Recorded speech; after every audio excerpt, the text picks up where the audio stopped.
Hello everyone, Carlos here. So in today's video is going to be a tech brief. We're going to be talking about one specific event that has been in the minds of many of our customers right now during the month of December, and that is Citrix Bleed.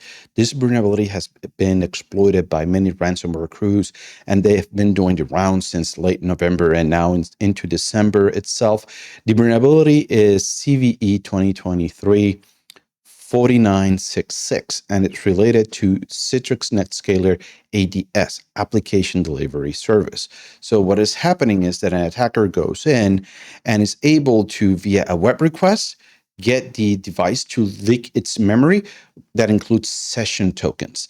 Those session tokens are for post-authenticated users. That means that the user already authenticated, there's no MFA, there's nothing. Those session tokens are valid. So they can be harvested and then used by an attacker, bypassing all of those extra controls that you may have to gain access to the environment. We've seen attacks so far against credit unions. 60 of those were attacked by just targeting one specific technology provider that provided services for all of those. We've seen this targeting hospitals, and we have seen it targeting other institutions. And it's very important for you to understand that there are steps that you can take to mitigate this type of attack. I know that patching is hard, and I know that a lot of people recommend, oh, you should patch within 24 hours, or you should patch within 48 hours.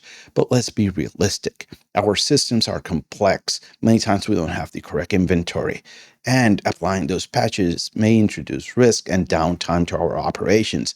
So it has to be weighed in, and we have to work around a lot of factors inside of a business to properly patch in a fast manner. And what happens is that when a vulnerability like this surfaces and there's a proof of concept code that is made public, like in this case, it gets exploited very, very quickly.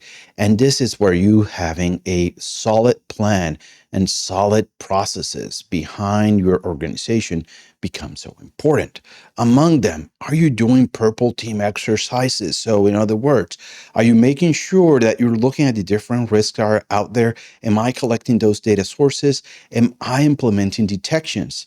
If I have my own blue team, am I also looking at solutions like Impede, for example, where we can provide you with multiple detections that you can use for post-exploitation activity for attackers that you can then test and validate in your environment?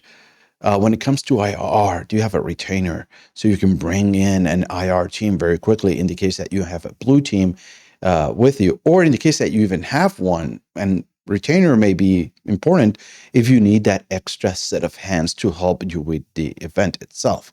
And I've been gathering some information from Tyler Hudak and also the incident response team. I've also helped in many incident response, and I've seen Citrix devices being used and leveraged to gain access to attempt to spread ransomware out there. And one of the things that we've noticed is that these devices don't store a lot of logs in them. In fact, they only store 2.5 megabytes.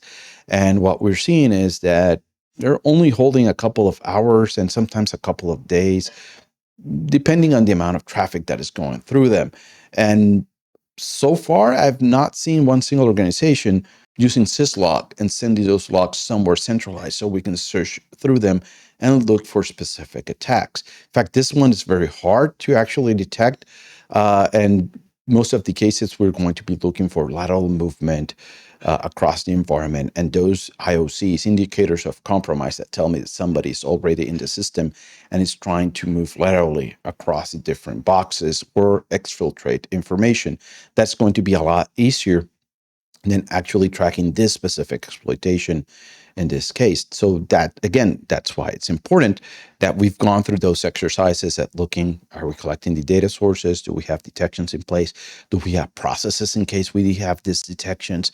Do we have processes with our third-party technology providers that indicates that we need to bring them in?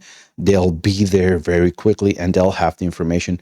Are we validating that they're actually following best practices and shipping those logs into another machine? So when we ask for those logs, we don't get a reply that says, oh, we only have like 3-4 hours.